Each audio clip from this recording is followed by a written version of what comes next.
to ask first about the talks that have been going on with Senator Cornyn Sure. on the Hill related to the infrastructure bill. He's offering an amendment that would allow using some of the rescue plan money for infrastructure. And so I'm wondering if you have kind of an update on, I know the White House started engaging in those talks last night, so if there's been an agreement or where things stand, and if you could speak more broadly to the concern that some in the White House and Democrats have expressed that if you move money out of the rescue plan, you won't have it to deal with Delta or some other COVID thing. Sure. The talks are ongoing. We believe they're happening in good faith. We are engaged in them.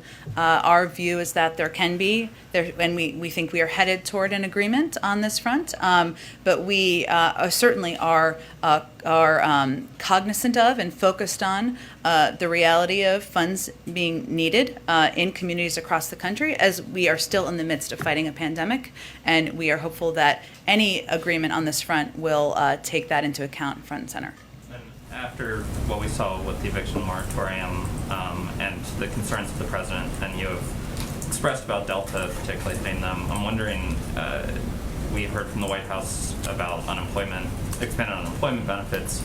Those are set to expire in September. Has there been any sort of thought or revision about the White House asking Congress to extend those unemployment benefits beyond September? Mm-hmm. There has not been a change at this point in time. Obviously, we are quite focused, and we designed the American Rescue Plan with the goal of being able to plan for contingencies, including rises in moments of the virus, economic needs, different communities recovering at different rates. That's one of the reasons why we push for state and local funding, why the child tax credit will benefit people through the course of next year, why there are also additional funding that people can have access to in their communities through small business loans as well. But there hasn't been any change to that at this point. And one last quick one to follow on Phil's question about the debt ceiling.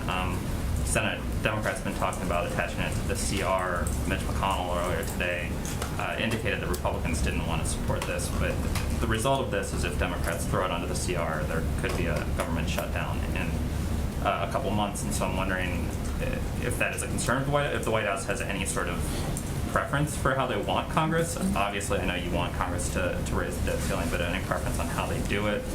And are you at all concerned or preparing for the possibility of a government shutdown if that's the path that the Democrats pursue? Well, certainly that's not our preference. I think it's safe to say.